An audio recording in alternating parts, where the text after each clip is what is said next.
ラセレーションの先駆者岩沢亮介によって開発されたラセレーションタワー。ヨーヨーを空中に引き上げ滞空している間に一瞬でタワーの形を作る高難易度のラセレーショントリックです。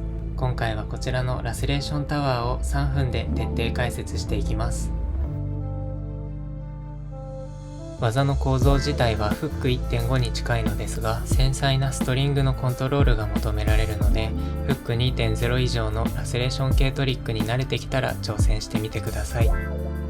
早速ステップバイステップで解説していきます。まずはラセレーションの要領で振った紐を左手人差し指で掴んでみてください。利き手から伸びている手前の紐を1本だけ掴みます。ヨーヨーは乗せなくて大丈夫です。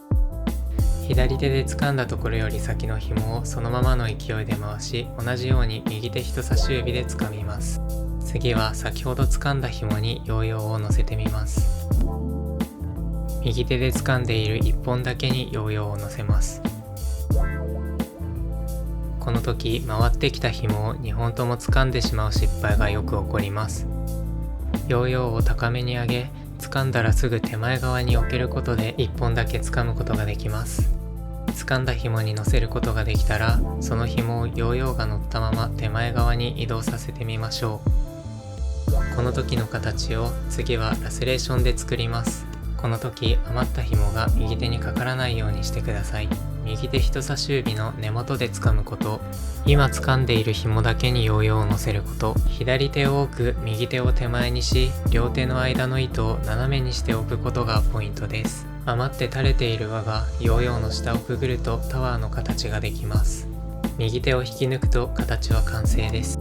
タワーの根元の紐はねじれた状態が正解です。このねじれが紐同士を固定し、綺麗な形を維持します。先ほどの輪がヨーヨーの下をくぐるところまでラセレーションで行ってみましょう。この際右手は紐はつままなくて大丈夫です。左手は奥へ、右手は手前にすることで輪が大きくなり、ヨーヨーをくぐしやすくなります。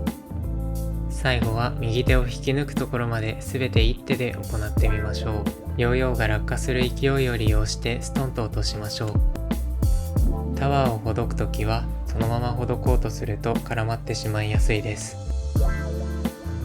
右手の親指を図の位置に差し込み、左手を離すとねじれたグリーントライアングルになります。手前側に跳ね上げるとほどくことができます。最後にポイントをまとめます。ヨーヨーの位置は高めを意識し、だいたい顎くらいまで上げます。両手の位置は左手を奥、右手を手前にすることで輪の幅が確保できます。